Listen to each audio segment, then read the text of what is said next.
Hello and welcome to episode 70 of Wing Sauce, the Troy Stecher edition. Boys, we got a lot of playoff stuff to talk about, but first, let's do some rounds here. I don't know who started last time, so you guys battle it out. Tyler, you got to remember who starts. I mean, that's on you. No, that's on you guys. I have to remember the jersey number, and it's up to you guys to do the rest. You do not have to remember the jersey number. I will say, Connor, I love the hat. Dustin, love the haircut. You both are looking great. Thank you. Thank you. Tyler, you look okay. Yeah, I was going to say we should try to say something nice about Tyler. So, Tyler, let me think on that. I'll get back to you at the end of the episode. You know I look good. You guys can just piss up a rope. You know I look good. No, but I'm doing good. I think we should just jump into some playoff hockey. I think that's what everyone's excited about. Yeah. Unless Connor had some exciting news. He looks like he's got to say something.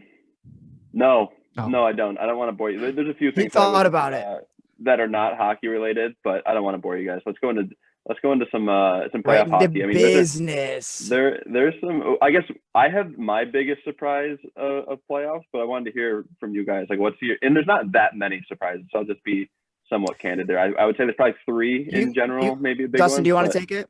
I mean, the one that's surprising me the most is the Boston-Washington series. Like, Washington's getting the fucking shit beat out of them.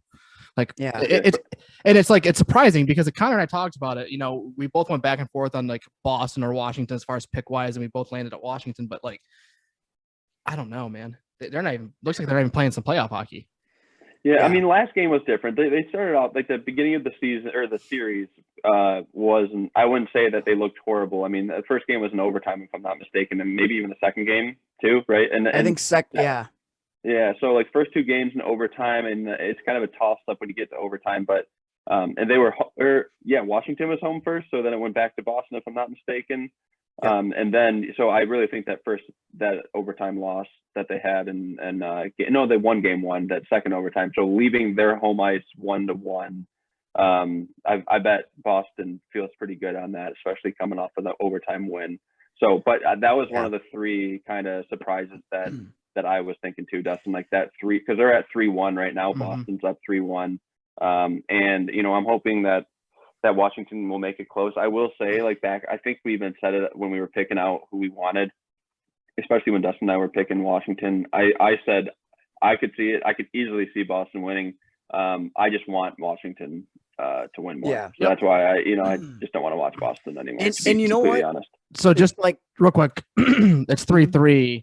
I think there's like 40 seconds left in overtime of the Hurricanes Predators game currently. I know it was really tough to come up here to start recording, but we do it for the listeners. We do it and I don't have a TV right in front of me. So hey, we know the guy who's calling that game.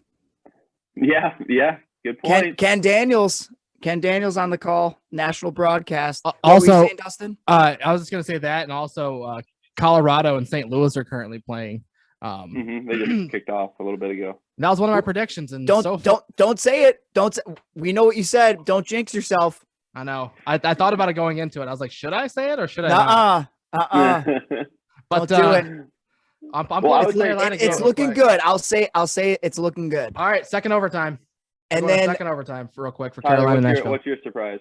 My surprise, honestly, guys, is and this just goes to show, we've talked about it numerous times, even from last year. The regular season really doesn't mean a ton. You know what I mean? Going into playoffs, it doesn't really mean a lot. It could set the tone. It could be the building blocks. But look at Edmonton, man. Like Winnipeg is shutting them down. And what did I say about Connor? Who's my pick? Corey? What's that? Said who was my pick though? I'm pretty sure you did that. No, you picked Edmonton, but you said that you wish you would have picked.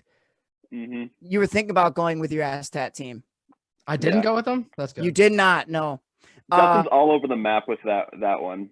You know, you got the Aztat team. You got. Oh, it was my bet. It was my bet. It was your bet. Yeah. My bet. Thank you. So you had money on it. So you're all over. You kind of faded yourself, but didn't fade yourself at the same time, and you're in a good spot because it's a win-win and lose-lose. But so the thing about that series, guys, is Mike Smith is playing it's a great goaltending battle. Yeah. I'm very shocked that and I'll tip my cap to to the Jets, their defense are keeping McDrysaddle at bay. Mm-hmm. They're quiet. I mean, what two goals? I'm sorry, 2 games, 1 goal. Yeah, and for the Oilers? And I think, and so I can't imagine that that's going to continue. But No. You never know. I mean, they've done it for 2 games so far. And I was just thinking, so let's say that Edmonton comes back and they win the series somehow. I mean, being down 2-0, and that's going relinquishing back to home ice. Yeah, down to 2 games. That's rough. But I mean, you throw the next series that Edmonton would play is going to be against a better team, and Winnipeg kind of is putting the blueprint down on how to stop them. And so you would think that even a better team is going to be able to just learn from that, watch video, how do they shut them down? Because everybody's always said, I mean, this guy's the best player on the planet, and he's right up there with like best player of all time already at like 5 years in or whatever he is, which is crazy to think. And I don't think that anybody is arguing that, but to shut him down, to really quiet McDavid specifically, but Draisaitl obviously too. But I hope the guy just goes off for like 5 goals next game and throws some. It shuts everybody up. Well, what was he averaging throughout the year? He was damn near like 2 points a game. I was going to say he had got to be over 105 points in 56 games. So just under. I mean, right around 2.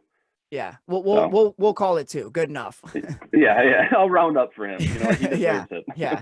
If there's anybody you could do that to, it's him. Yeah. But Dustin, your Knights, dude. The first game was a little bit, it wasn't a bit shaky, but it wasn't though. They lost in overtime. It was a 1-goal game, if I'm not mistaken. What I mean though is that it had me a little bit worried for the rest of the series. No, that was they just had to get their little spider webs off. Well, yeah, good. They're good. Shake off the cobwebs. Yeah, we're good. No worries. I got you. I'm not worried. I got you. Flurry though. Well, I've never. Hey, so he's tied for 3rd in most playoff shutouts at 16, if I'm not mistaken. Might be 17, but it's 16 or 17. Tied for 3rd overall. Connor, what were you saying? No, I just said I've never felt more secure and good about my Colorado pick from the beginning of the season all the way till right now. Oh yeah. Oh yeah. So on the Colorado, was it Kadri that got the 8-game suspension? Yeah, I did see that. Kadri. Yeah, that was a hit to who did he light up? It was like right in the slot, wasn't it? Yeah, it was a high. Dang. Wow. We'll come back. But there's been a lot. Speaking of that, there's been a lot of not suspensions, but a lot of fines, a lot of $5,000 fines rolling around. Mantha. Yeah, thank God that dirty players off our team. Oh, I did. Yeah, he tried to slice that dude's neck. That was. I mean, not literally, but he looked like, didn't see it. He didn't try to slice anyone's neck. He looked like Luis Mendoza from Mighty Ducks, who just couldn't stop. You know what I mean? Like he just ran right into the goalie. I don't know how you missed that. I mean, I sent you a great video, Tyler, of Mantha's fine. So in our group chat. That was you that sent that? Yeah.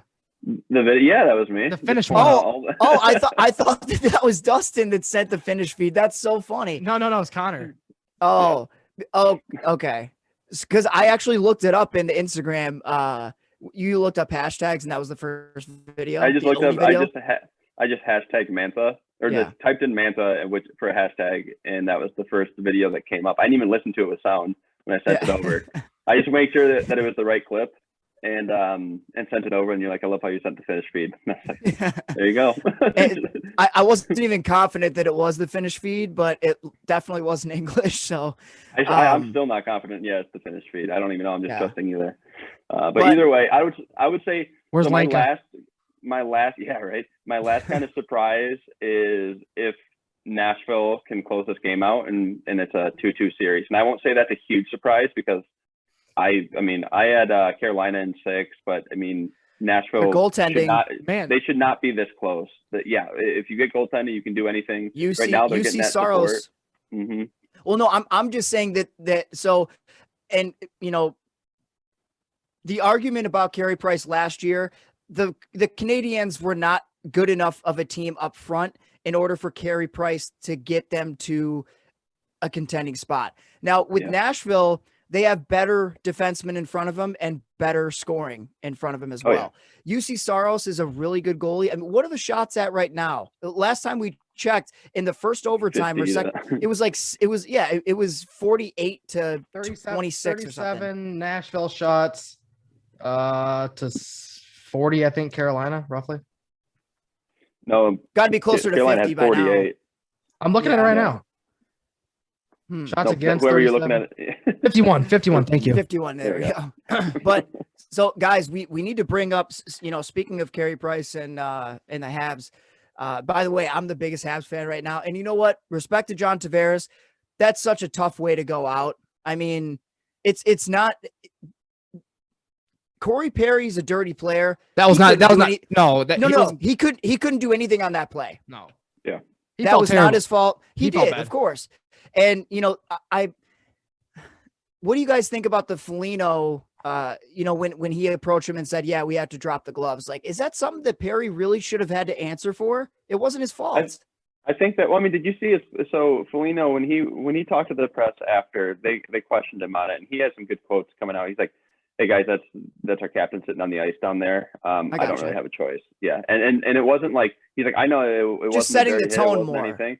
He's saying like, that's just a response, and it's something that I have to do. He said, you can get it. He didn't say this part, but it basically was like, you can get slashed all game, you can get run at all game, or we can just answer right now. We can just play hockey after. So, and that's the policing, and that's what I like on the game. I don't mind it just because injuries happen. I wasn't dirty. He asked him. It wasn't like he jumped him. They were talking beforehand. Perry answered the bell like he normally has throughout his career. So no issues. And then no one got hurt other than in the fight, obviously, and you're good to go. And Tavares, that was any time that a player can't move like that. It was good to see a thumbs up, but man, anytime that someone brings a stretcher out, I mean, the panic that you saw, I mean, just watching, I didn't see it live, but I can only imagine, like what was going through the Leafs players' minds at that point in time. Like, our captain is laying there motionless. Right. Like, holy shit. But you know what? They responded very well in game 2. Wow. What was it? 4-1 win with the their fourth goal is an empty netter, I believe. I think the fifth goal was an empty netter. Yeah. Empty netter. Okay. So 5-1. Gotcha. Yeah. And Matthews. Wow. Yeah. Great that game.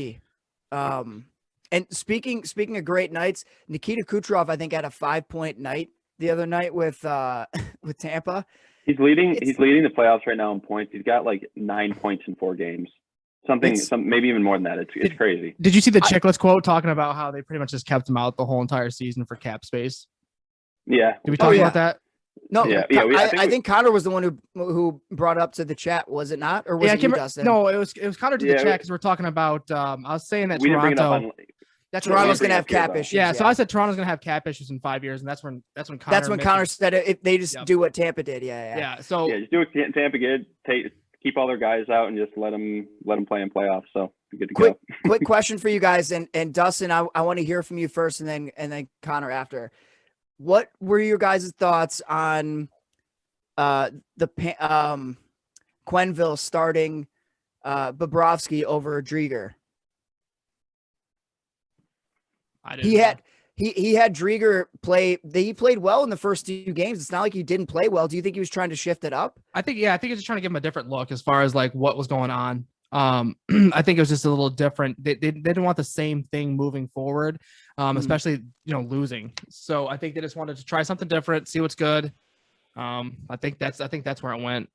Connor's looking like he's having a little audio issues, possibly. Can you hear me now? Yeah. Yeah. Okay. No, I was just making sure my headphones died, so I just had to switch over real quick. So I didn't hear what you were saying, Dustin, but I didn't think too much of it. Did you see something specific, Tyler, that you were looking? No, so you guys know as well as I do how superstitious, teams can get. And Drieger had the better numbers all year. Yeah. If he's your guy going into playoffs, you think you would stick with him. Not that it hasn't happened before. We saw in the 2008 playoffs, Babcock started Hasek And I think it was maybe game 3 or at the end of game 2 when we were down 0-2 to Nashville, he pulls him and puts Ozzy in for the rest of the series and for the rest of the playoffs. So it's not like it hasn't happened before, but I was just curious to see what your guys' thoughts were on it, because Quenneville, it's not like he hasn't been to the dance before. He knows what he's doing, right? Mhm. Yeah, I mean, it could be as simple as just talking to the team, or at least reading the team to figure out who they are performing better, or if they need some type of wake up call, or some change if they get into lax, or there's something behind the scenes in practice that there was a random feel like a pulled muscle type stuff, and you just it's not bad enough to report anything. And you're like, I'm gonna rest him right now and now. Go from there. Who do they go with in the next game? I don't know. So I'm not a coach. Tyler, you're a coach. Who do you go with? I'd say Drieger. And why is that? If Bobrovsky, well,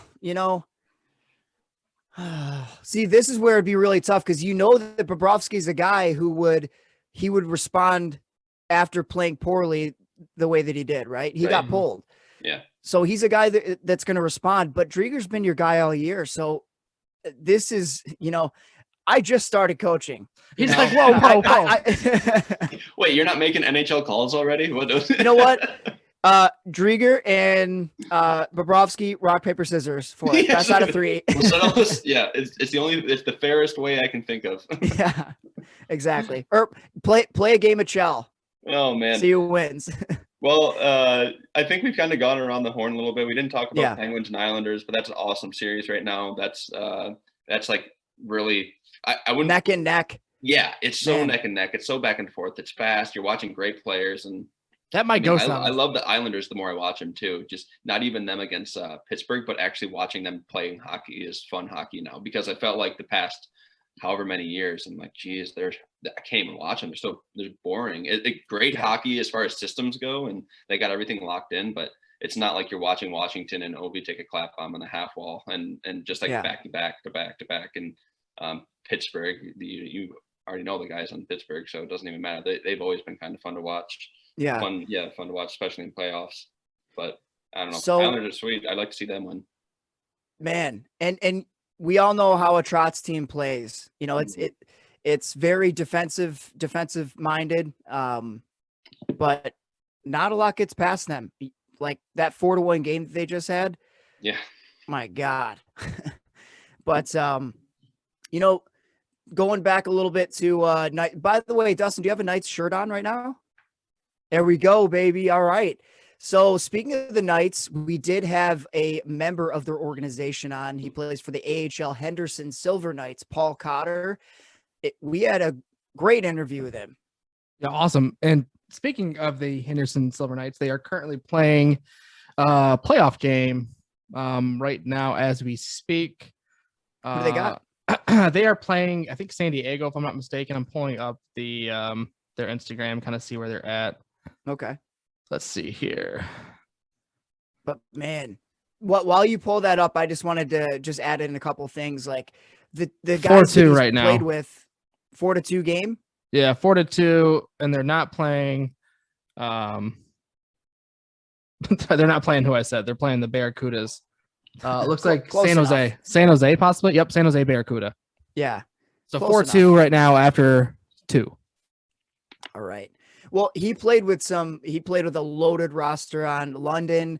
And then he talks a little bit about playing with the Chicago Wolves, and then obviously his current situation with the Henderson Silver Knights. So and he's played like he talked about it. It's awesome. People definitely hope you guys enjoy it, because it was a lot of fun. There were some cool stories. I mean, he's played in a lot of different leagues, and it's pretty interesting to hear about guys that are jumping from, and it's not like his fault, like he's leaving leagues, but he's just like getting in a better and better league every year because he's a good player.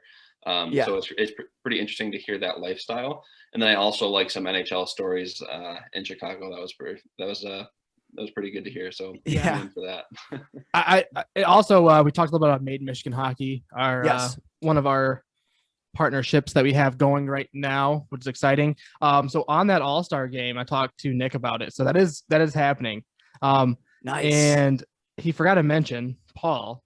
It was Paul's idea. Mm-hmm. Oh. Wow. So he's the one. Wow. It was him. What a humble guy. Yeah. So it was Yeah. him. It was he who brought the All-Star idea to Nick, and I guess he didn't want to mention that, but yeah. Good for him. Maybe he brought it up like subtly. I don't know. I feel like he mentioned the All-Star, but I can't remember him saying anything that it was that he was behind it. He did not. Okay. If he did, then we all look like idiots. Right. I'm gonna say he didn't. And yeah, I'm excited for you know guys to hear what? Paul. We'll all get behind you on that. Perfect. Yeah, sure. Yeah. Anything else, boys? No. All right, let's kick it over. All right. Our next guest played for the London Knights of the OHL, also played for the Chicago Wolves of the AHL, now plays for the Henderson Knights in the AHL, drafted 4th round, 115th overall by the Vegas Golden Knights in 2018. Welcome to the Wing Sauce Podcast, Paul Cotter. How you doing, man? Good. So far, so good. Sunny day in Vegas, so can't complain. Yeah, any day in Vegas is probably going to be a little bit better than here in Michigan, right? Is it ever not sunny? I feel like it's sunny there 99% of the year. Yeah, we had a little rain for 5 minits, so I think that Got your annual rain out of the way. Nice. Yeah. I saw you're hitting the golf courses out there, huh? Are they pretty good? Oh, they're beautiful here. I mean, Jealous. I haven't experienced the 115-degree weather quite yet, but right. Yeah, I hear that if you go out there, like you have to like walk fast, because if you walk too slow, like sometimes the bottom of your flip flop will melt. Yeah, the asphalt and shit. So haven't experienced it yet, but we'll see. I went out. I was in Palm Springs like 2 years ago, and it's like similar heat in like in the middle of the summer and stuff. And it's weird because you go to Michigan, or like we're in Michigan, right? And then like as you're familiar with, golf courses in the summer, like it starts at 7 a.m. and like booked the entire day. And like in Palm Springs, it was crazy. You go to these unbelievable courses, and golf starts at like 5 a.m. and by 11 o'clock in the morning, not a single person is on the course because nobody can survive the heat past like 11 o'clock. But it's crazy the difference that here it's like, all right, let's get to the course early, get there at 6:45. And there it's like, can we just sleep here? Because we're going to hit the first tee at like 3 a.m. so we can get out of the heat. Yeah. Oh man. So you must have been pretty pumped once you found out that that Vegas was getting an AHL team like 30 minutes down the road. Yeah, that was a treat. I mean, Chicago's not a bad spot either. Yeah, it's itself in there, so that's a cool spot. But yeah, I mean, anytime you find out you're playing hockey in Vegas is it's crazy. So it's nice. Transportation back and forth is nice and easy. But yeah, I mean, I can't even explain how awesome it is to play hockey in a place like this. Yeah, I mean, we have tons of questions about, kind of like the fans and things like that, the hockey culture out there a little bit later on. But Yep. I wanted to kind of discuss, where things kicked off for you. I know you played for a few different AAA programs in the Mitten here. So which ones did you play for, and kind of what got your start into hockey? Yeah, it was 4 years at Honey Baked, 4 years at Compure, and then my U16 years at Little Caesars. So I think it's called the Detroit Tour. So I did. Nice. But yeah, I mean, I started off when I was 3. I got thrown into a little program at the Plymouth Cultural Center, and I absolutely hated it. It was the worst thing ever. In the corner crying, saying, "Get me off." So my parents made me finish out the session, and a month later, I was like, I'm starting to get the hang of this thing. Kept it going, and yeah, I learned my speed pretty quickly, and couldn't really do anything, couldn't stop yet, but I was a little faster than some of the guys out there. So just kind of held on to it, and then eventually the love of the game came towards it. So yeah, absolutely. And Connor played in the Null, and I know that you were pretty much a Null star, yeah. And if you're Brookings. in the null at all, you're a null star. Let's just get that out of the way. Like you're an all star if you stepped on the ice in the null. That's So I mean, well, first of all, what got you to Brookings? Were you drafted there? Like how did that whole thing play out? Yeah, so I growing up, we didn't know anything about hockey. I didn't even know what the null was. The USHL, I kind of heard a little bit about the OHL or whatever, but weirdly enough, actually, when I was like probably 5 or 6, I was doing really well, and I was a little bit above kind of the other players, and my progress, I guess you could say, and just kind of a few games went by where I was falling everywhere. I couldn't really kind of grasp the puck as what's going on. Like even the coaches, like, you good? Like, we weren't old yet, so they weren't asking me if I was drunk, but it looked like I was out there. And the coach came up to my parents and was like, well, when's the last time you guys got like skate sharpened? And my parents were like, what do you talk like skate sharpened? What is that? So red flag. We didn't even know to get our skates sharpened. So that kind of shows where we came from in the hockey world. But I just kind of started playing more and more. And then my U16 year, I got a couple looks from USHL and all scouts and stuff. And so I was drafted in Brookings, I want to say in the 6th round. And then into the USHL in the 4th, or in the 9th round, actually. So I went to Lincoln, had a pretty good camp, was the final cut in Lincoln. So I went to Brookings after just for a year of development. Yeah. But man, yeah, that league's crazy. That'll put some hair on your chest quickly. Especially being a younger guy. I think I was either 15 or 16 when I started. Dude, 59 games played, 60 points is not half bad. 103 PIMs. Yeah, 103 PIMs.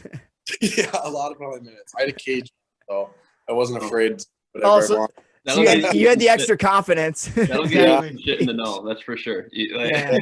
I had a few guys behind me that were pretty great players that are not playing college and everything. So we had a good team, good coaching staff. But yeah, we had a few scary guys in our team. So I kind of said whatever I wanted to. So knowing that they got. Oh, that's awesome. That's usually how it goes in the null. You got a guy that's been playing there for 4 years, 5 years, and then you get a guy that's a skilled guy that's 16, 17 years old, and it's right. I mean, some of those guys, and it's funny some of the stories too in the null, because you get a guy that was wearing a cage or whatever. We'll go back to the bench, or I don't know if they still did this, but they would grab like another guy's helmet so we could wear a visor so we can go out and fight, because you can't be fighting wearing a cage. So you got to go switch helmets into a visor so you can go out and scrap. Yeah, that is nuts.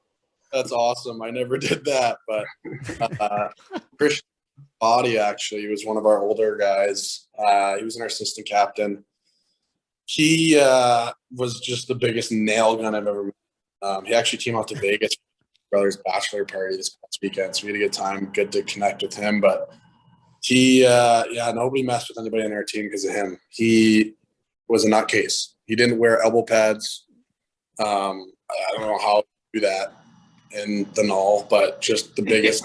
They're gonna fall off anyway, I guess, for him. The beauty's awesome. So he was a really big part, and just making for my first year of juniors was comfortable, and he was he's a big role model back then. So after that first year, when you tore it up in Brookings, that's kind of when Lincoln was like, all right, we're gonna bring you over. Yeah. So the next year, went back to camp, did a lot better. Kind of had a bigger role coming into it. I kind of proved that I could put up numbers, so got into a role with a lot of minutes and everything, and just had a really good year. Just one of those years where everything kind of worked out great. And, from there, that's kind of where the NHL looks started to come in. Scouts and stuff started to come to our games and stuff. And we had a lot of good players on our team back then too, so it helped that we were getting highly scouted. Any notable players? What's that? Any notable players that were on your team? In Lincoln, we had. He's like, yeah, me. Right? Yeah, there's You're one. looking at him. Yeah, we had a lot of guys. We Gustav Westland, who's at Ohio State now. Casey Dornbach, who's at Harvard.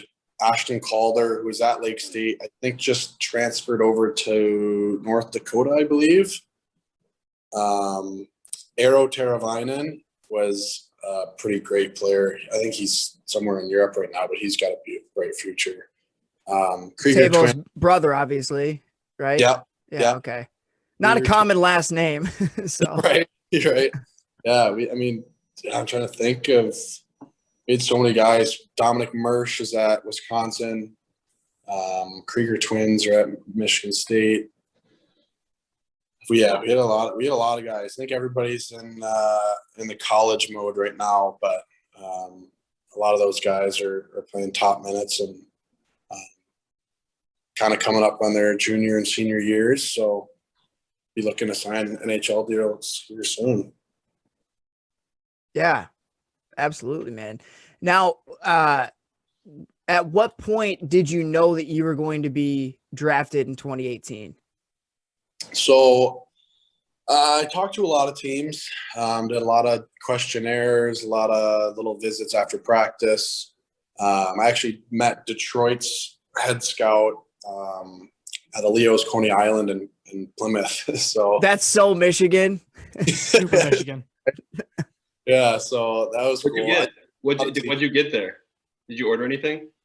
No, it was breakfast. It was pretty early. It was I think it was a 10 o'clock meeting. And I told him I already ate. So I think I got a chocolate or something in the water. But I was a little nervous, so there's no way I was eating.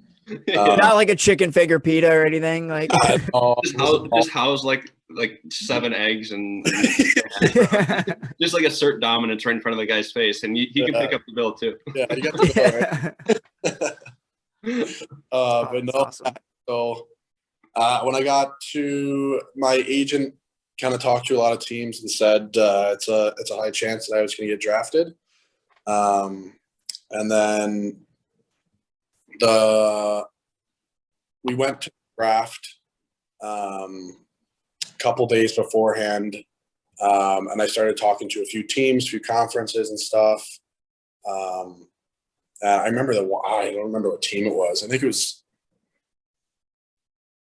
I'm not sure. It might have been Edmonton, I believe. It was like a hotel conference room or whatever. And all the things I've done so far have been like, I don't know, 2 or 3 or 4 scouts. Mhm. I walk into this place and it's a giant horseshoe of like 30 guys organization. No way. The chair there. Yeah, and I remember sitting down like, holy, like Immediately sweating. You're like, I don't want to get drafted by you guys. I revoke my name. I'm out. So I was like, yeah, I remember that was really nerve-wracking, but talked to a bunch of teams. There were a few teams that said second round, a few teams that said third. I think every team that I talked to said if I was still available in the fourth that I would go then. Toronto and Buffalo were the 2 teams I talked to the most. And it went Vegas, Toronto, Buffalo, I believe, or Vegas, Buffalo, Toronto, right in that order in the 4th round. So I didn't know, but I had a pretty good idea that within those 3 I'd be going. So yeah, that was a crazy experience for sure. I think everything worked out. Yeah. So good, man. Yeah, this place is great. Mhm. Yeah, no kidding. Did you have, when you talk to, not you, I guess, but when the NFL draft happens, right? And you hear all the stories because that's like notable, these guys going in to talk to the coaches and then they go talk to the scouts and the GM and everything. And like one thing that's always asked is like, what was there any weird questions that they asked you? Did you have any weird stories that like a random question that was just, because you're pretty much going into a job interview, right? And you just got to be prepared for whatever. There was a lot. I remember I think it was, I'm not sure. There was a scout. As soon as we sat down, he asked me if I wanted to have a beer. And I'm like, oh, geez. Oh, I'm all right. Thank you, though. And he's like, oh, do you drink beer? I'm like, no. What type of beer? You're 18, you don't drink beer? I'm like, no. Absolute pretzel right now. I'm like, Dad, come on. Like, what are you doing here? And the more you hesitate, the more he's like, he's lying. Right? And I knew the whole time he knew. I think it was one of those things I failed the test or whatever. But there was a questionnaire on one of the teams, and it was like, I think it took me like an hour. There's like 3 guys in Lincoln that did it. We all kind of sat down at a table, and he walked out of the room. Was like, "Yeah, I'll be back in a bit. Let me know when you guys finish." And I'm like reading a couple of these questions, and I like look over a few of the guys, and I'm like, what is this? Like, and it like I think the first question was, if you see your 2 neighbor kids fighting, what would you do? A, break it up. B, nothing. Or C, I don't want to answer this question. I'm like, I don't want to answer this question. is there a right answer? I don't want to answer any of these. You want me to take your test? I'll take your test. Yeah. It was just like trick questions for an hour. And so I don't know if there's like a grading system or whatever, but I've always wondered how good I did on it. Still to this day, it keeps him up at night. Yeah. Right. He's like, I don't know. Should I have broken up the fight or should one of these days, your neighbors are actually going to be fighting, and you're going to be like, "Oh shit, it's go time." I don't want to answer this question. I don't want to answer. Right? Yeah. Just yell. Oh man, that's great. Well, I feel like that's always like a peek behind the curtain for guys like us that just like, you know, very few people have gone into a room or even heard about like what goes on behind this. That's pretty funny that they just try to like mentally torture you, and there's probably I just imagine that they're just like, well, that went well, I think. I don't know. I feel like they're reading those answers, just dying laughing behind. They're like, look at this guy, man. Look what he put down right here. Yeah. I feel like this whole thing is much easier if you know you're a first rounder. Like if McDavid goes in there, he's like, "Do you want to have a beer?" "Yeah, sure, I'll have a beer." Or like, right, yeah. What are you gonna do? Not take me? Right. Well, that's great. So, did you get the opportunity to meet like the coaching staff of Vegas at the time, like Gerard Gallant and like some of the assistants? At camp, I did. At the draft, it was just the scouting team that I did interviews and stuff with before the draft. So not like George McPhee or anything? So after they called my name or whatever, I walked down to their table, which had all the GMs and coaches and stuff, shook everybody's hand.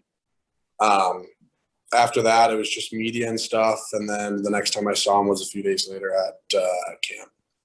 Okay. Now, what was your first impression of Gerard Gallant? He seems like he seems like he's a genuine nice guy, but if you just look at him, you're like, oh boy, I don't want to piss this guy off. Yeah. We didn't exchange too many words. I think he said congrats and stuff, but I remember my first preseason game was at T-Mobile. I think we were playing Arizona, and I was way out of position as a winger, and I came up and dummied the defenseman with the puck. I don't know. I think he's in the NHL playing right now, but I dummied him, and I was so pumped, like in front of a full crowd, like my whole family's there, like pumped up. I get back to the bench, I got a smile on my face, and you go, Cotter, like, what are you smiling about? You're lucky you didn't get scored on. Like, Jesus Christ. Oh, all right. Well, I thought I had a pretty good. I think that's one of the only things he said to me. So, but yeah, I mean, you hear about it. He's a great coach. A lot of the guys, everyone I've talked to said that they really like him. He's a player's coach. So, but yeah, I didn't. that's one of my only, I guess you could call it conversation with him, but not really. Now, before you even got to the A, you looks like you were at Western Michigan for just a cup of coffee, and then you went over to the O. So what happened there, man? Yeah, I committed to Western. Go Broncos. Oh shit! He realized where I was at, and he's like, "Yeah, I'm not staying here." I was committed there for a few years. I think in Brookings, I committed there in the Null. Oh dang! So he felt bad. He felt obligated. Yeah, I mean, I'm sure you guys have heard stories about the head coach there, Andy Murray. Oh yeah. He's well, yeah. We'll have to have players on and talk about it because I've heard stuff. Yeah. But That's there's a million things with that guy, but I loved it. I went in there. I spent the entire summer there. I was with the guys. I think I played 8 games, and Vegas liked the way I was playing, and they wanted me to sign the contract. And obviously, if you do that, yeah, you can't play college. But my initial thought was, I mean, it's an NHL contract, right? Like it's your so took it without hesitation. I wish there was a way I could have signed and stayed at Western. It was great. I loved it. Team was great. Everything was going well. Then moved to London, and I mean that place is just it's London. I mean, you played on a wagon of a team too. Yeah, our team was disgusting. I mean, I played first line center and fourth line center, third line right wing, and no matter where I was just playing with first and second rounders. So our team was sick. It's 12,000 fans packed every night. Cities, that's unreal. Billets I had were awesome too. So I mean, it was perfect. It worked out really well.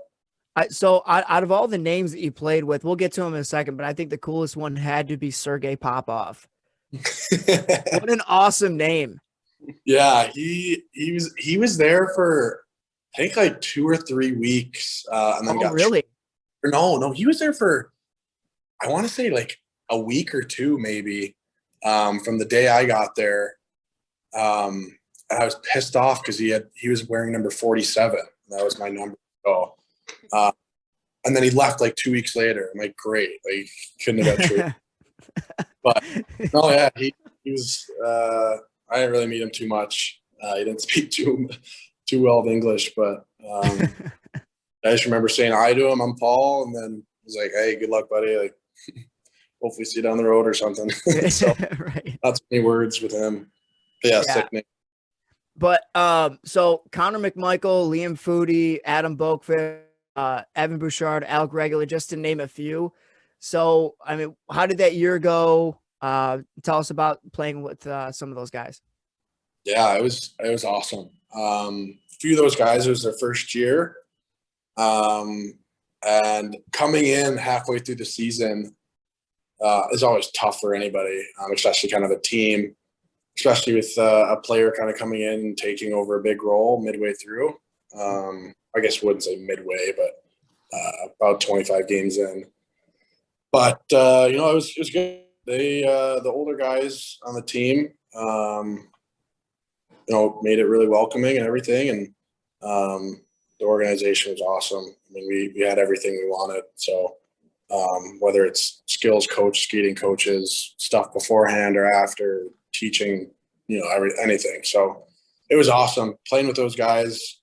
I think our line, the majority of the season was me, McMichael, and Nathan Dunkley.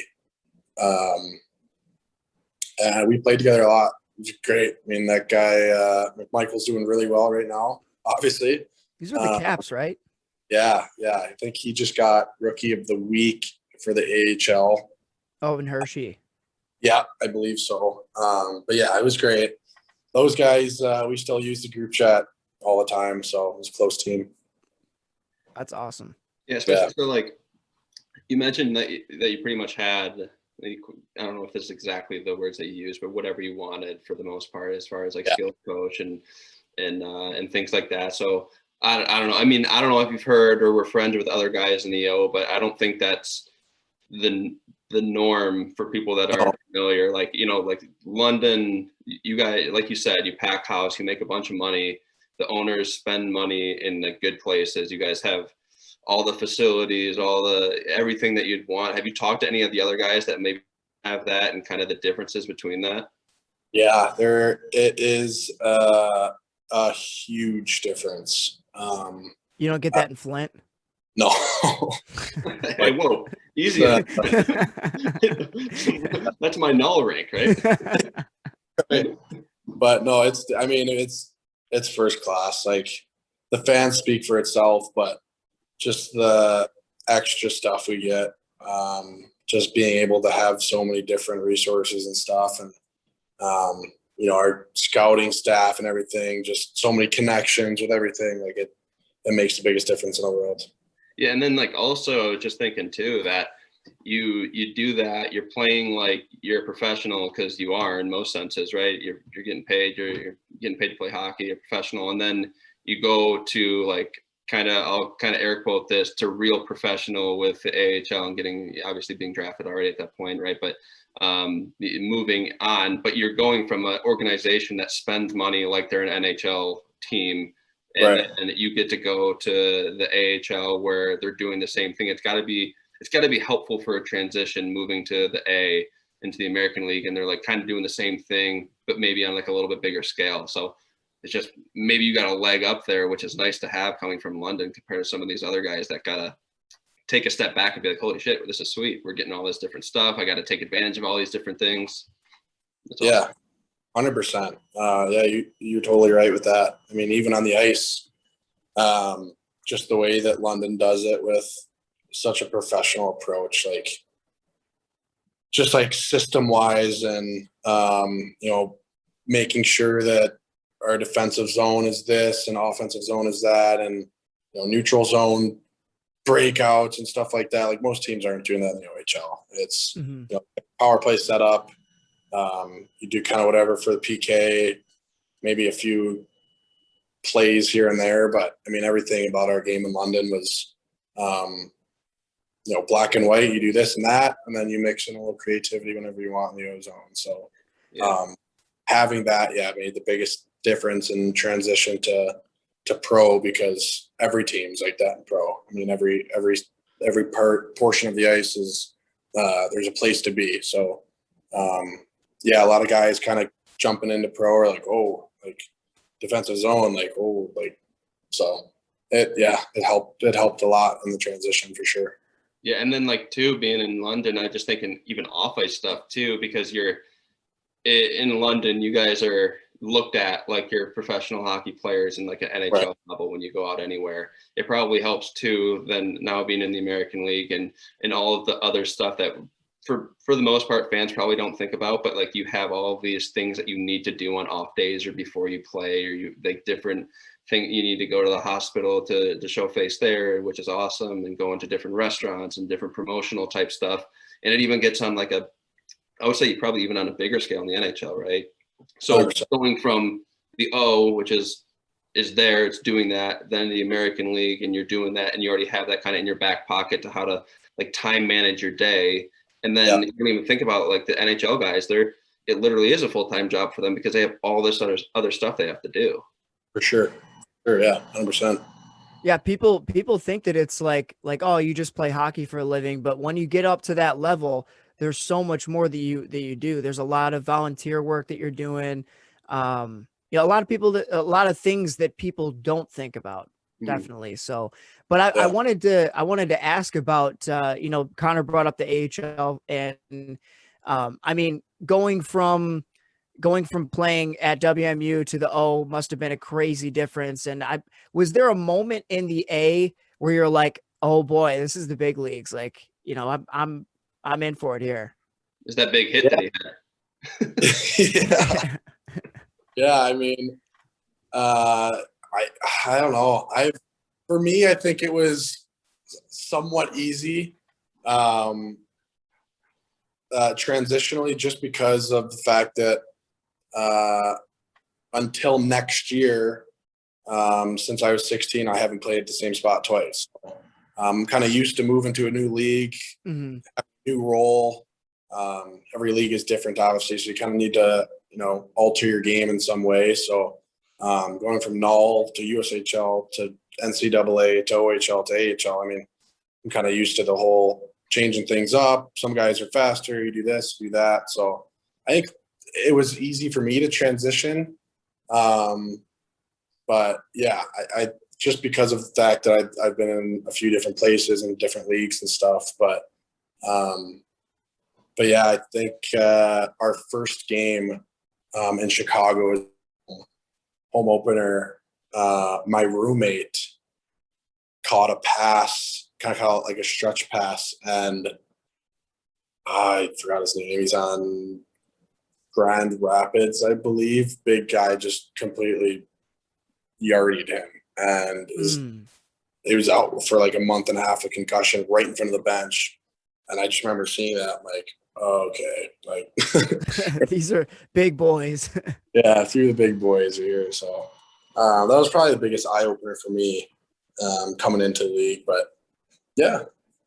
So Paul, your first year into the AHL, you were actually on Chicago, which is being shared with another NHL team. So how was that? Was there like a certain number of players that Vegas could keep on Chicago, or how did that work? Oh yeah, I didn't even think about that. Yeah, so our year was just Vegas. The year beforehand, they were split with St. Louis, I believe. And I'm not sure how that worked. I know a lot of the guys, Bennington was there. So half the guys on our team the following year kind of talked about it, and it was weird. Like, just the process of guys getting called up and getting sent down and having so many extra guys. Like, they just told me it was like such a hassle just to deal with. Like, I mean, you're playing first line center or maybe getting scratched for a guy that like plays on a different organization. It's kind of like, what's going on here? So yeah, I don't know. I think that they did that this season again with Carolina, maybe. I'm not sure who with, but yeah, I don't know what the heck was going on there, but that must have been tough. Yeah. Do you guys, you're talking about the multiple teams and kind of what, like some guys are getting scratched and like opportunities here and there. Maybe think of, there's with Seattle coming into the league. How does that impact you guys in the American League, and does that impact, like, is that something that you guys think about, like, hey, another team, more opportunities, looking at guys in the NHL, who's going to get protected, who's going to get not protected, and like how that impacts your I guess your role within that organization? Does that get to your guys' level, or I guess do you think about stuff like that? Obviously it gets to your level, but yeah, for sure. And Vegas is exempt. Yeah.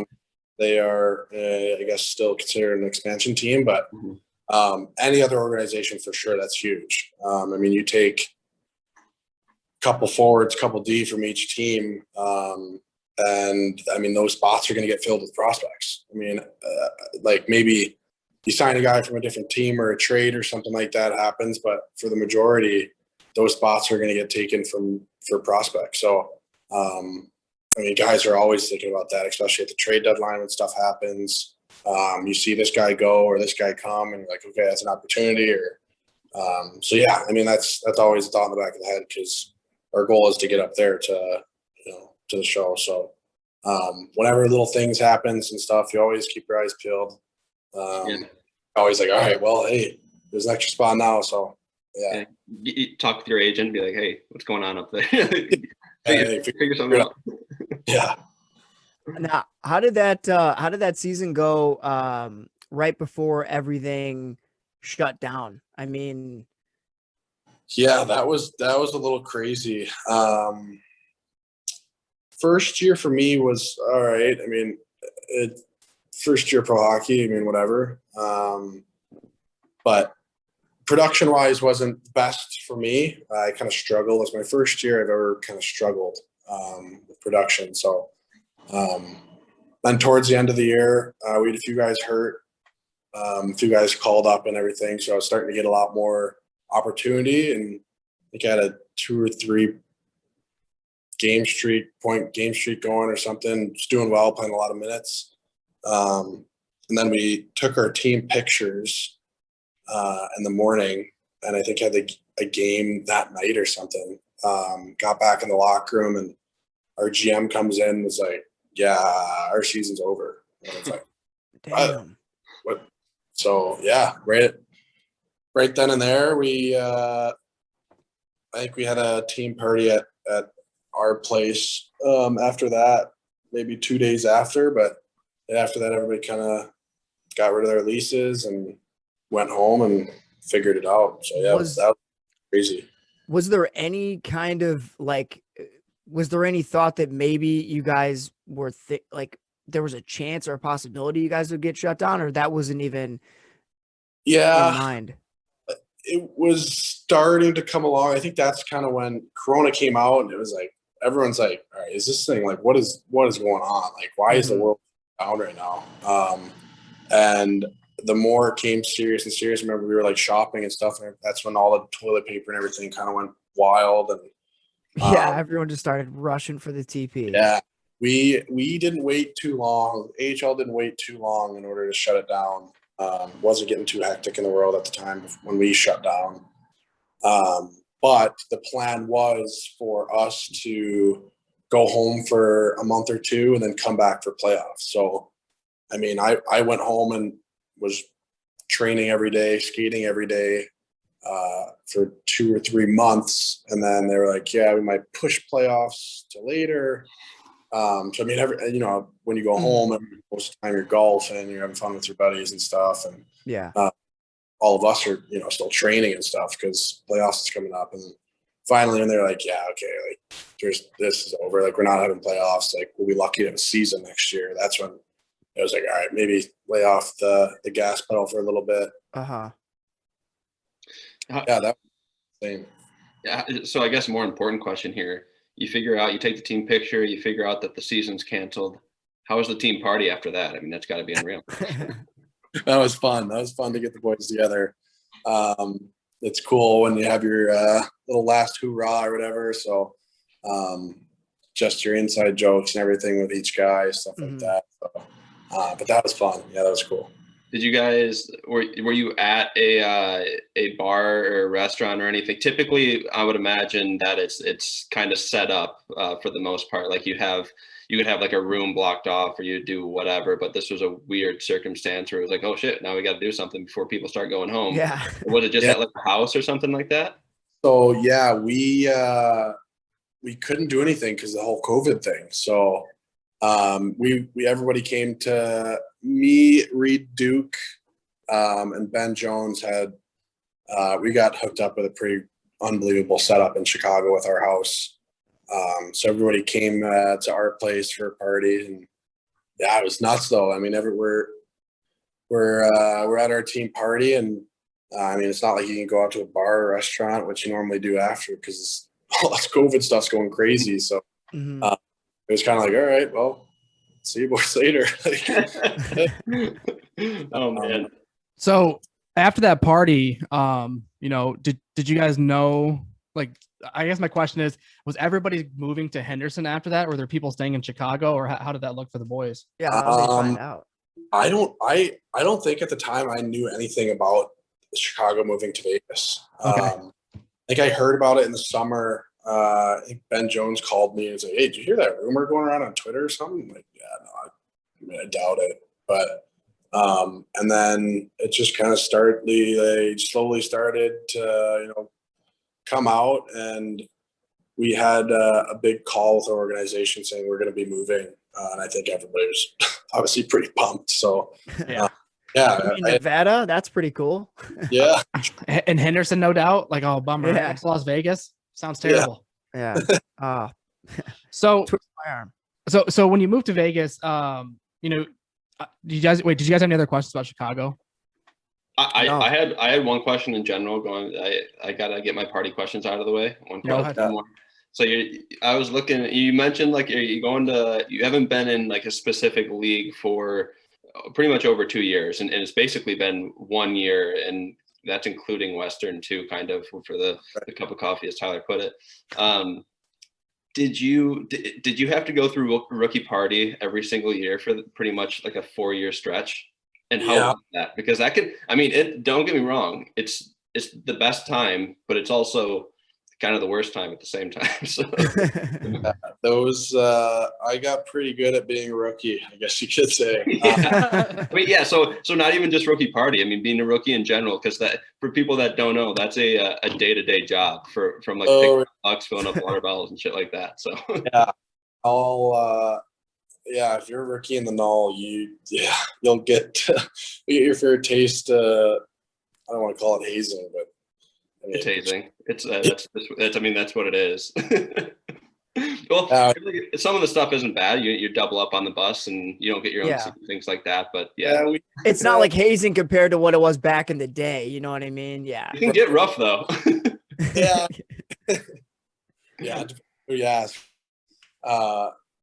I remember we had our bus was from, I think it was from Connor. 1978. Yeah, sounds right. Beautiful. Broke down once or twice every road trip. Christian Canavati actually went behind our bus with our bus driver underneath the bus and everything, and it was like fixing stuff. Like the guy's our assistant captain, he's fixing our bus. Actually drove one of the trips. This is like the most normal story I've ever heard of a road trip. The rookie dances, rookie all this, dress up as a girl, go out to dinner, pay for your vets, just little things you got to do. There's obviously the rookie party at the end of the year that is always fun for the vets, I guess you could say. Not so fun for the rookies. I know. In Brookings, we had court every Tuesday or whatever, and I was court. I was the youngest guy in the league at the time. So I got an automatic youngest guy in the league fine every court, which that's not even fair. I was like, okay, I'm not paying that. Like, no. And you can't change that. Right. At the time, my mom's, sending me like a prepaid credit card for like $50. So like I'm living crumbs, right? So I was like, yeah, I'm not paying. No. And so they're like, oh, okay, like you want to play? I'm like, no, I'm not gonna do that. Like I showed up to the rink the next day with 2 45-pound weights on top of my bag that was inside an ice bath. So I was like, I'm not skating. Like, what the hell am I? My whole jock, everything was in there. And oh, no. Coach walks in. I'm like, perfect. Like, I'm a Tom. I can't skate. He's like, that went well. Next time, pay your fines. I'm like, oh, are you kidding me? The worst practice of all time. Like, skates. Like, every time I take a stride, there's water coming out of my skate. Oh, dude, that's like it's bad enough when you step in with like a tennis shoe, like into a puddle and your sock gets wet. I can only imagine that time's just magnified tenfold. Oh God, it was brutal. It was absolutely brutal. And it must have been like 10 pounds heavier too. Oh yeah. Yeah. Because everything just soaking wet. Freezing. Oh. Yeah. Oh, that's brutal. Well, what about when you got to like the AHL, were the parties like that much different, or was it pretty much kind of the same stuff, just on a different level? It was really different. It's a lot more on your own. I remember when I was in London, and we finished playoffs. We lost, and right away, as soon as I got in the locker room, I had like 5 missed calls from Will Nickel, and he was like, "Hey, like we're gonna bring you up to Chicago, just a black ace, just to practice, and you might get a few games or whatever in playoffs, so just be prepared." I'm like, "Oh, okay." Flight out to Chicago the next day, and they won their first playoff round, and so I was in like the team group chat or whatever, and they're like, "All right, huge team party at so and so's place, like be there, whatever." So me, Ben Jones, a few other guys were black acing. We kind of showed up a little bit later. And I'm like, this team party, like this is gonna be sick. Like pro hockey, like just won a playoff round. Like, this is gonna be unreal. I remember I opened up the door and I got hit in the leg by a little ball. I'm like, and it's like a little 1-year-old kid threw I'm like, whoa. I don't know. There's wives walking around, kids there, everybody's just sipping wine, burgers. I'm like, this is a team party. It's the best wine you've probably ever had. So yeah, but I mean, different because a lot of guys are married and have kids and stuff. So it's not what you would imagine a team. So, but no, yeah, we have fun. This team this year is great. A lot of the guys like to have some fun, and it's a really close group. We're in a pretty sweet apartment complex here in downtown Summerlin. I think there's 7 or 8 of the guys that live here. So always get pool or whatever. So we have a really close team. Everybody likes to get together and stuff and do poker tournaments and stuff. So just little things that is cool this year that we didn't really do last year. Yeah.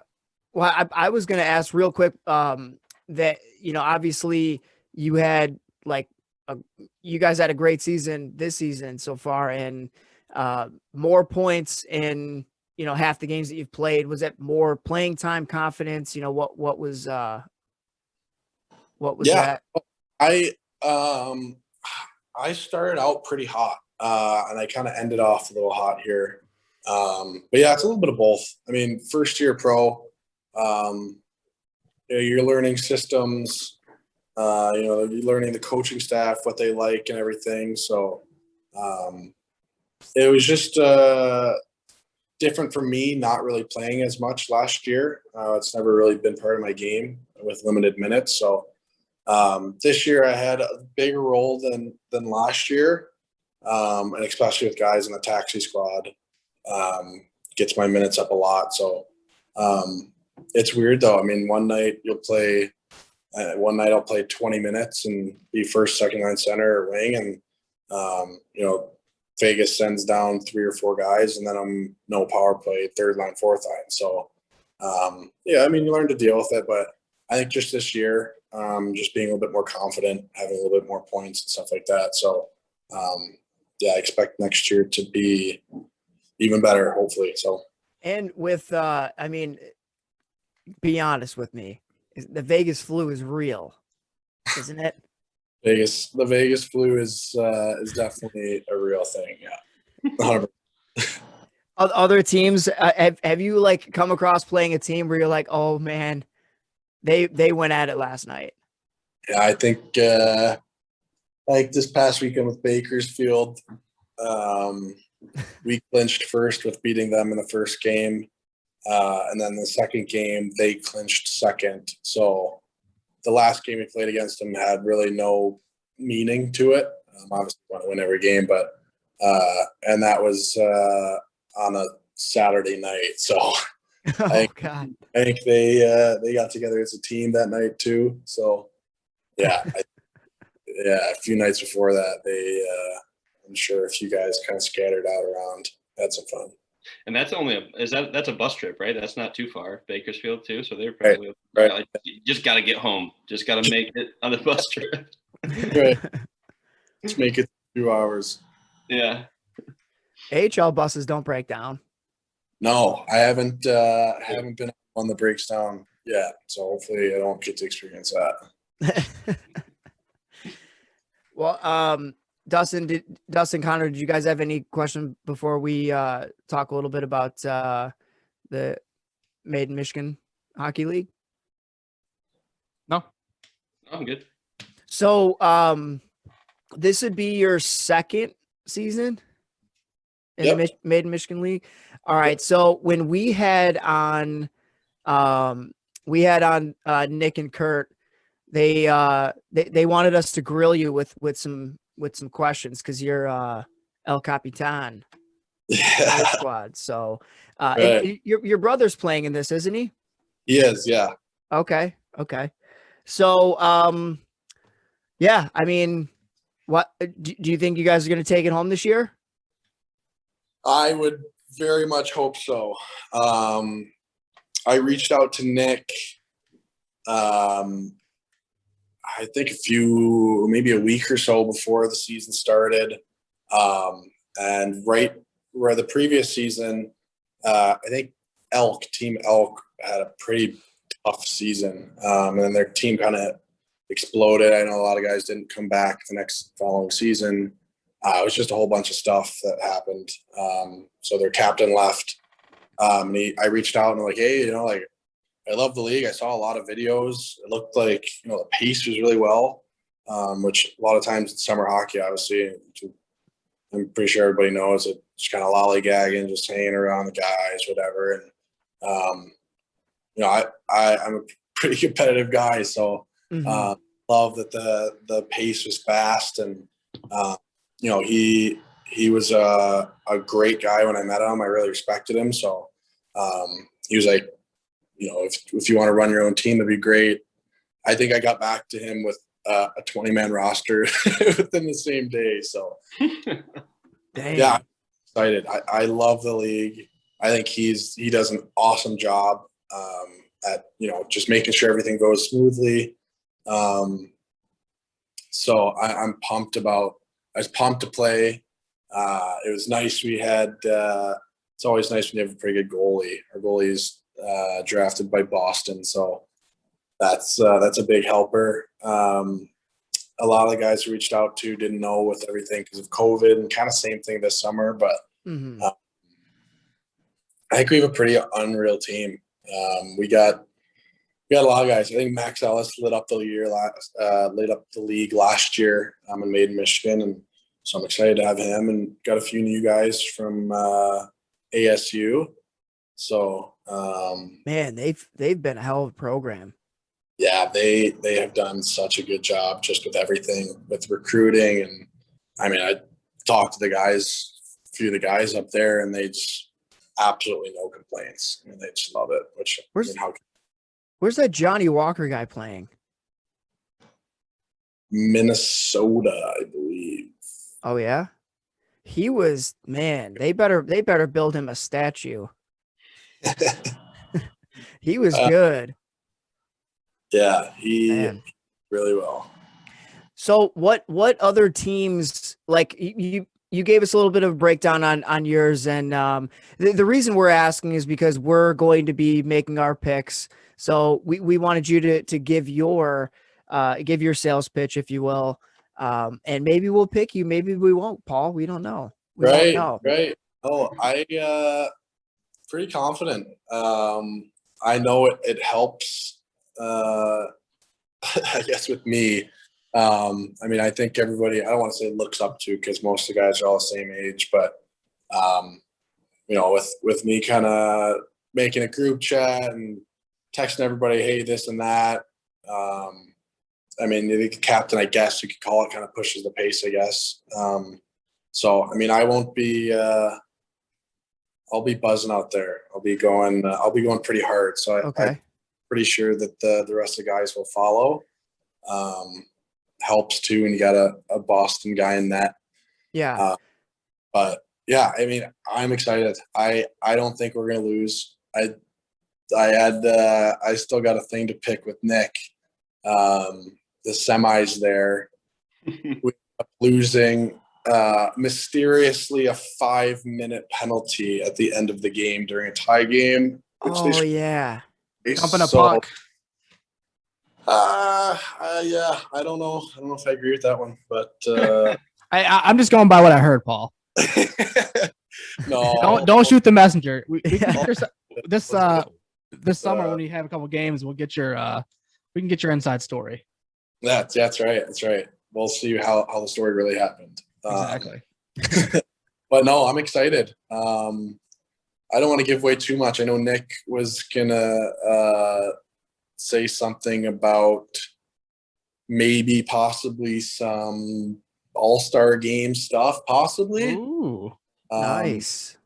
I don't know the details, so that's for him to kind of give out, not me. But yeah, I'm excited. This is gonna be a fun year. A lot of the guys. Hopefully, you make the all-star team. Yeah, hopefully I get in there. But it's fun. All the guys on my team this year. Every guy that's on the team, good buddies with.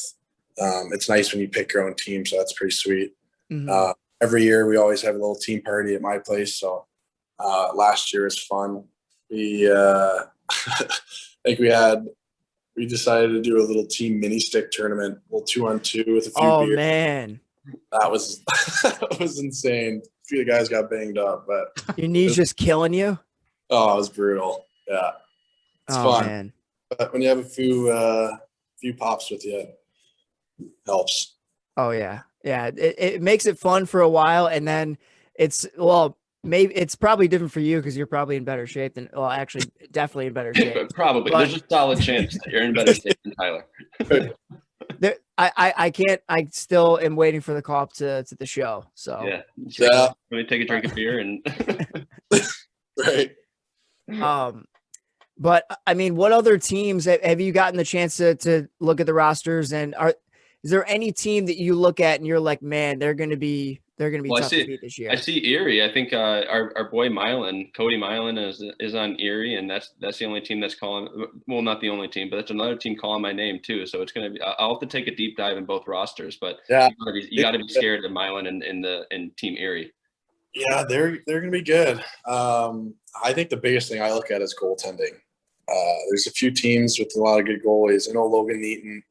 When we played him, he stood on his head, so that was cool. We won in a shootout, by the way, but Whatever. If I'm remembering correctly, who knows? Logan Cockrell is playing. I haven't talked to him in so long. He was always so dominant on the ice just growing up. He was always the fastest kid around. He's so strong. So it'll be cool to see him play. It'll be cool. But yeah. I mean, a lot of teams look good. Not sure if they look good as us, but I like it. I like it. I like the confidence. The humble confidence. You gotta admire that. Yeah. You guys get a treat for when you see what happens when our team scores. I'm sure every other team just hates it. Oh, what happens? Well, if you do anything, yeah, any team would hate it in the Premier League, but that's awesome. We'll keep it for the YouTube. We'll keep it for the YouTube. Yeah. I'll be there recording. So. Oh, okay. Okay, yeah, a little treat for the listeners. Yeah, that's right. So, Paul, quick question here, because this will determine whether or not I'm going to pick you. If two of your neighbors are fighting. I choose not to answer that. That's right. Oh, that's great. Oh, man. It's good stuff. No, I'm excited to watch. It'll be great. It's an awesome league. So I know a lot of people are excited, especially with the rosters coming out and everything like that. A lot of good players. I love how they have where everybody's playing too. So you can see like it's legit for sure, especially it's good stuff. For sure. I'm really excited. I'd plaster it all over social media if I could. We have playoffs right now, so I don't think it would look too good talking about a summer league playoffs. So excited. Where's your mind at, Paul? Literally counting down the days till I can get out.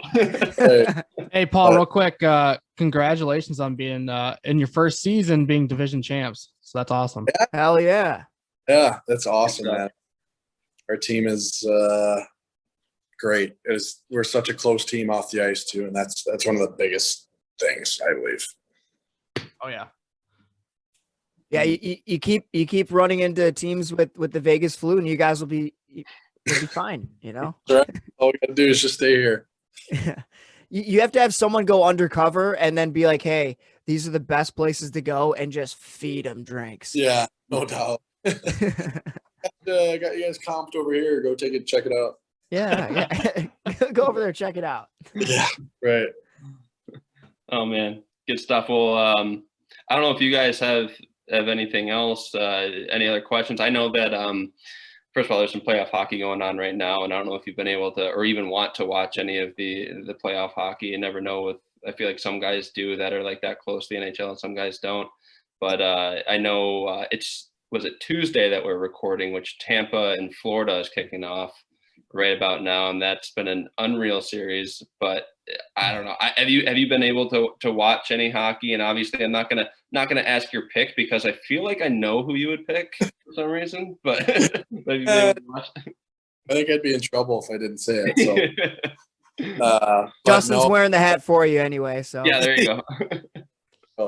But yeah, there's depending on who you are, there's a lot of guys that get home, they don't want nothing to do with hockey. Right. I mean, you have those days, but I love watching. I watch all the time as much as I can during dinner and stuff like that. So, but yeah, Florida and Tampa is wild.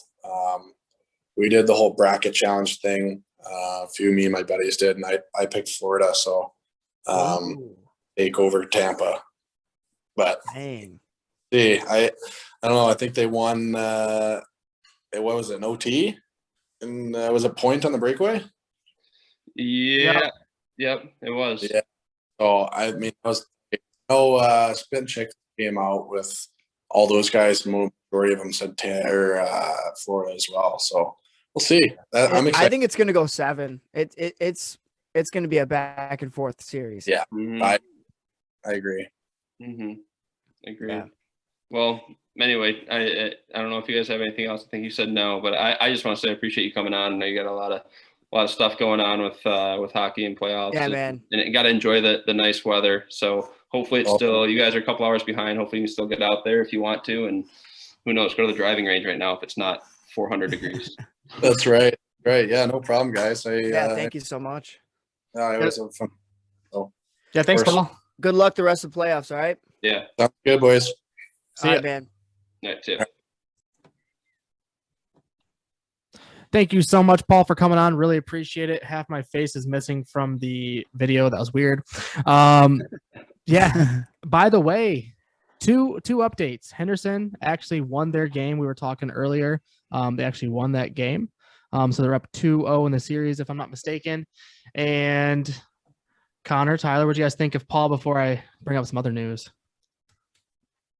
I mean, I thought it was great. We got a little bit of a peek, as Connor likes to say, a peek behind the curtain of an NHL or a AHLer and AHLer, but NHL and some NHL stories. So it was it's always nice to take a little peek behind the curtain there. Yeah, see how the other half lives. The other 0.1% lives. Yeah. Yes, so we actually recorded or tried to record the outro a little bit earlier before a couple of the games finished up. But recently we do have our first sweep of the first round. Colorado will sweep. Mm-hmm. Who called it? Me. Yes, sir. I am pretty disappointed in Carolina. They lost to Nashville 2-2. Now I'm getting kind of nervous. Now I'm getting kind of nervous. I'm not gonna lie. I'm kind of like, ooh, I don't know. You're nervous. They're Tyler should be on my ass because Carolina has been really good all year, and Nashville looked just as good. Yep. So if they're playing well, I mean, Nashville looked like Nashville from 3 years ago. Yeah. You know what? It's the energy in the building. It's kind of a cheat code right now. Yeah. Yeah. Well, I feel like now the series is all knotted up at 2-2, right? So Carolina stole their home ice advantage and Nashville. So the only Nashville has to hope because their home ice advantage is huge for them, right? Yeah. Mm-hmm. They have to steal if they have a chance at moving on. They have to steal game 5 in Carolina. And Carolina's a great home team though as well. That's the part. So it's just gonna be a battle for them. It's gonna be the best team that wins, and I just think that it's exciting that you watch those games. There's fans in the building. There's Taylor Lewan from the Titans, and just like absolutely drowning in beer in the stands, which is great. It's just what the boys love to see. It's a lot of fun. It's like Connor on a Saturday. Right? Yeah, Saturday. It's a Tuesday, and it's a pretty normal Tuesday. And then one last. I know we're wrapping up. This is a relatively long one. We've had a long couple episodes here, a few times in a row here for the past 3 weeks. But we talked on McDrysaddle, and I think Draisaitl got a goal. Yeah, he thought he had 2. Does he not have 2? Oh, I only saw the first talk. No, I'm pretty sure he's got 2 right now. And he does have 2. Who needs McDusty? Yeah, I know. Actually, McDavid got a point on both of those. Yeah, Surprise. no, you definitely got to help her. Yeah, it's because of Draisaitl. Because of Draisaitl. Draisaitl, he got that second one, didn't he, Dustin? Yes. Does he have 2? Yep, he's got 2. Yep. Okay. Yeah. Okay. And real quick, Boston's leading Washington in the second. Disappointed. Yeah. That gonna be? We'll see. So that's Nick Jensen should be ashamed of himself. Yeah. Of that Pasternak goal that he scored. What are you doing? So we may have another Series ender. Yeah, series ender tonight. But boys, is that it? The gentleman's sweep, as they say. Ooh, the gentleman's sweep. Yeah. The gentleman's sweep. 4-1. You gotta give him one. Yeah, give him one. Be a gentleman. Give him one. Sweep him. I've never heard that. That's hilarious. Yeah. So yeah, I'm gonna go watch that game. By the way, right. So I need to go watch the gentleman's sweep. I'll bring my nice broom for the. All right, let's get the puck out of here. See you, boys. See ya. Later.